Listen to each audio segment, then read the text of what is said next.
So this is what it looks like whenever you load up Google Earth Studio. You can see that you can kind of just change the name here. So I'm going to go ahead and do that. I know you wanted to do Tokyo to New York, but long distances kind of take some time playing around with the keyframes because they're so fast. So we're just going to do some places here in Oklahoma City.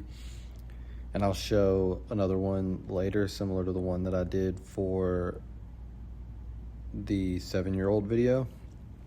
But here is Devon Tower.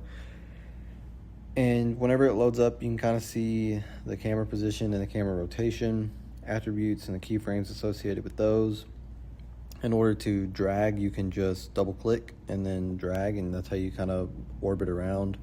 There's a couple of other options in here, including setting track points, which would be for software like After Effects, and setting a camera target. The only one that you're actually going to need to use is setting a camera target, which we'll look at here in a moment. But that's where that is. Just right click on the frame. The first thing we're going to do though is look inside of these other attributes here. So these are things that just aren't included on the timeline right now for your keyframes. So for example, 3D buildings are obviously on even though it's unchecked. If you check it, it'll show up in the attributes where you can disable it or enable it or put keyframes on doing that. The only thing we're going to turn on though are the camera tracking thing and the time of day, and we'll go ahead and turn roll on as well. I wasn't originally going to use it, but we'll use it and just kind of show you the potential that you can have with these. So you can kind of see the little target that's in the middle there now. That is because of the camera target that I set. The first thing we're going to do is change the time though. So if you go down here, you can see that you can change the time of day, and we're going to go for something that kind of looks close to golden hour. And later in the video, I'll actually end up just going ahead and keyframing that as well, just to kind of show you the full effect of what you're able to do, but you can obviously create whatever you want. So we're going to go ahead and set the camera target to the kind of center there. And basically what that's going to do, that camera target, is just set it dead in the center of the frame. Whatever that camera target is always going to be dead center in the frame. So if you orbit around and all that, wherever you set your camera position, it's always going to be pointing there. So we'll set some keyframes up close, and then we'll back up and kind of orbit around a little bit, and we'll set some more keyframes. So you can kind of double click to orbit there and then just drag, and you'll have to click the keyframe thing again. And so yeah, you can kind of see what we just created there is just this transition from the first keyframe to the second keyframe. And we'll go ahead and go to a different location here in a second. So the camera target stuff you can kind of close and just add a keyframe from there, and that'll set the visibility and the other attributes of it as well, all in one keyframe basically, which is fine for the purposes that we're going to be using it for, because we're not going to turn the target off. We're just going to change the target to something else. And then you can see that the camera rotation, there's a warning sign on it. That's because we're using the camera target system, so the pan and tilt are affected by that. So we'll go over here to Lake Hefner, and you can just type up in the top left as well wherever you want to go. So if you did want to go further or look for something specific, or a specific address even, you could just type it up in there. If we go ahead and set our target for here, it always does this. It like glitches out the camera. You just got to find the location again. It's fine.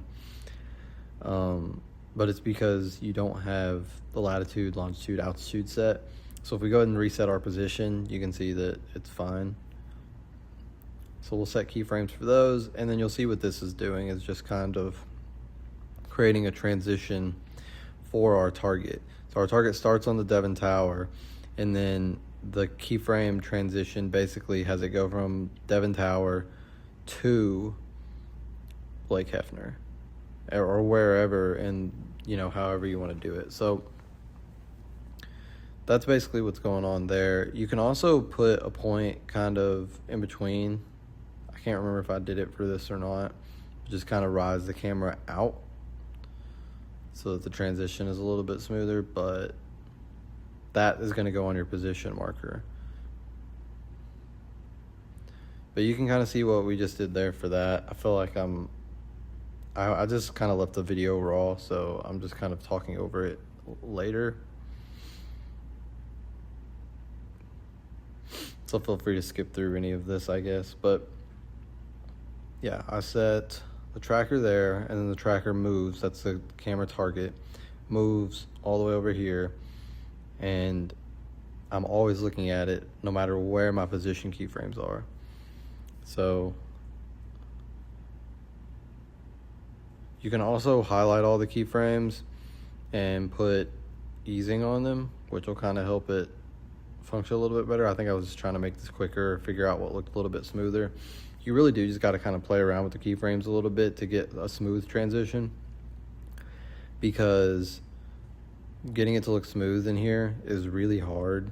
You don't have the ability to like look at the 3D Bezier lines like you do in After Effects, which might mean nothing to you anyway since you don't use After Effects Yosuke, but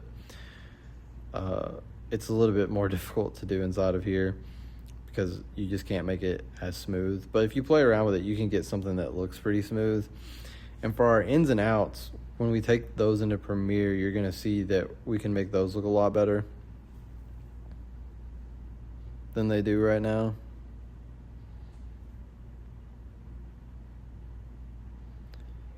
But we kind of pull out, we orbit here, and then I'm gonna go ahead and track the roll now. So I'm gonna go back over the keyframes already set, and we'll track the roll.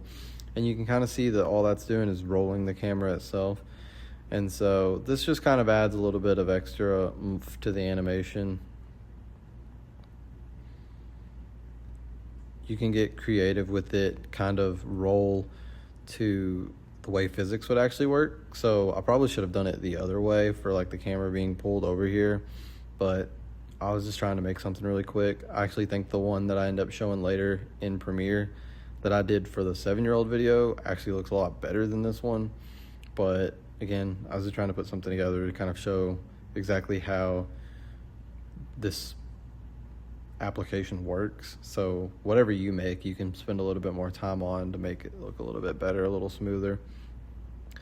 But I think the rolling is just kind of a little extra touch, and you'll see here in a moment that it all just kind of comes together a little bit more once the audio is in there, the music, the wind, and anything else that you want to add. You could add birds and stuff too if you wanted to. So I'm just kind of tweaking keyframes and stuff at this point. And now I'm gonna do the time of day. I mess with this a little bit more too, just to get like a more artistic transition. So like I'll go more midday and then we'll transition it to night. It still feels kind of slow just because it's a longer animation in general, but you could have some fun with it. If you somehow got the sun in the shot, you could like actually watch the sunset at like a time-lapse style speed, which could be pretty cool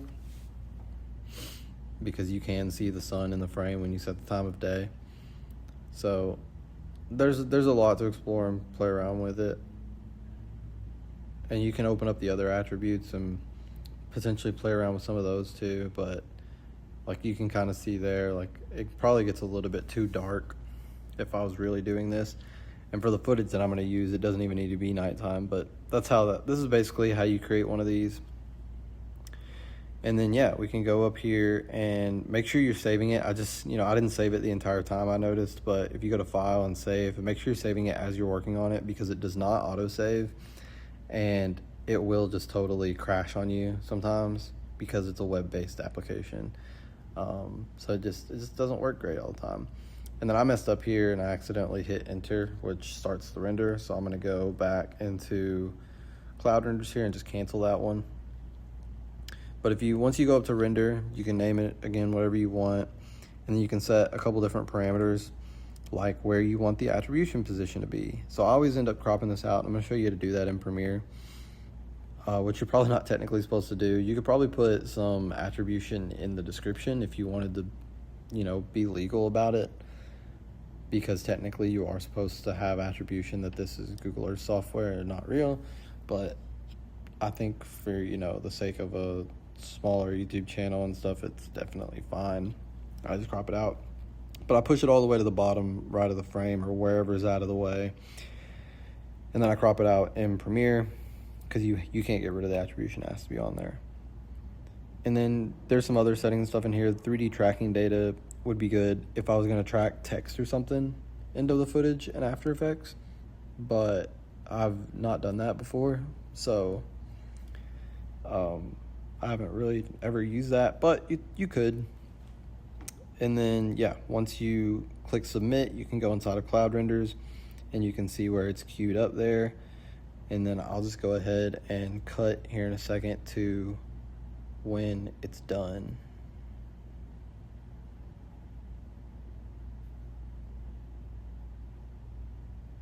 So now it's done and you can see all of the stuff there. And then you can go ahead and download it. You can review it and then just go ahead and download it to wherever you want to download it to. And so that's what I did. And then as soon as you're done there, you can just take it into Premiere.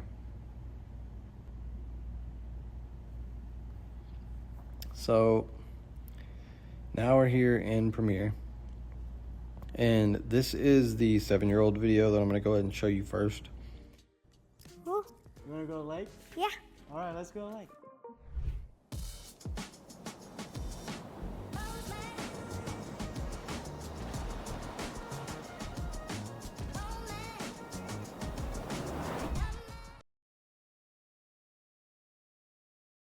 This is what this looked and sounded like. Again, I think it looks a little bit better, but we're basically just going to go ahead and reconstruct it using some of the stuff that I used in that video.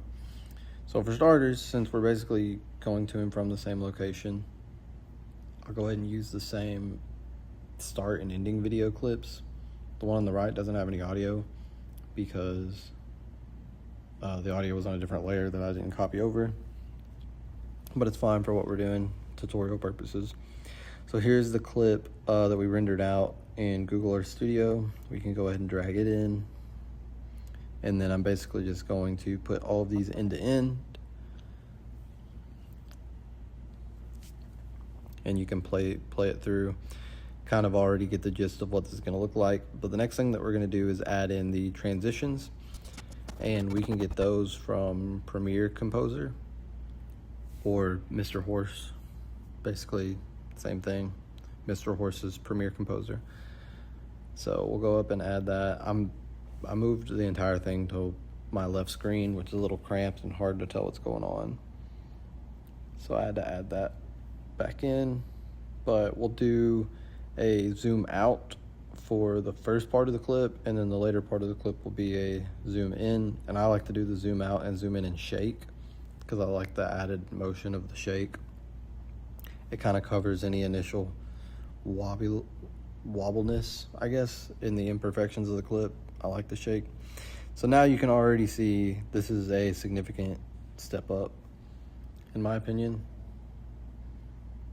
Just adding in the transition point makes it already look a lot better. You can kind of see that that one stalled for a second when it was zoomed in. And I'm about to correct that, basically. That's because I ended the clip a little bit too late after it stopped when I rendered it out. And so I'm just gonna cut some of the tail end off and bring it in a little bit closer so that it's still moving whenever I put the transition point in there. And so that looks a lot smoother. And so next thing we're gonna do is get rid of that attribution that we're technically probably not supposed to. But again, I guess if you really wanted to be legal, you could probably just put something in the video description. So I like to save as much resolution as I can, so I scale in a little bit, and then I'll kind of position up the y-axis a little bit, so it's still covering the full frame, but I'm not having to zoom in as much. And then you can also just go in here and adjust the Lumetri color settings. There's no reason that it has to be, you know, whatever Google Earth has it rendered at. You can just change it. And so we can play it back and you can see how that looks. So I'll typically go in and adjust the contrast and the saturation just to make the world look a little bit brighter. And so the next thing we're going to do is bring in the sound effects. So this is the wind sound. And what I typically do for this is I just download one long wind file from Artlist or whatever. And you can just kind of keyframe the ups and downs for when the wind needs to be louder, when it needs to be quieter. So if you're moving faster, you want to bring the sound of the wind up because it just sounds faster. Like it sounds like you're moving faster, the wind's going to be louder. And then if you start moving slower, you bring the wind down. So like on the zoom outs and zoom ins, you want the wind to be a little bit louder. So you can kind of see me adjusting it here on the zoom in at the end. We want to bring up the wind some. And I have my sound off while I'm talking over, doing this voiceover right now, so I can't actually hear it, but I'll try to let you actually listen to it when I do playback. And now I'm just going to go look for some music. I downloaded a different track just for this tutorial. I just picked the first thing I saw on Artlist just to do a little bit of something different. So music really just kind of helps bring it all together. The best use case for this type of drone shot is in the context of a video. I think transitions work really well. You could just use it as a drone shot if you wanted to. No transition necessary. I don't think that works that well. I think that it starts to become a little bit noticeable that it's not a very good looking shot because it's all generated like it's computer stuff. So I think the best use case for these is transitions, like what I use them for. So I'm kind of lining up the music here to get it on the beat. So in the context of this video, this transition's really fun. I do think the one that I originally created for this video is a little bit better. Let's go like. I think both of them could probably use some improvement. But anyway, yeah, you can kind of keep stopping and starting it. Yeah, so you can kind of watch it play back here. It gets really dark again. I probably shouldn't have turned it all the way to night like that, especially since the clip it cuts to is in the daytime. But for the purposes of the tutorial, I was just trying to show you what all it's capable of.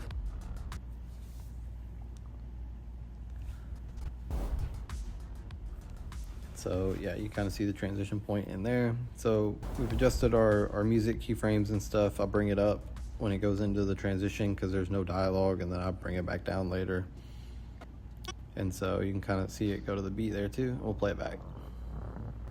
Oh, You want to go lake? yeah. All right, let's go lake.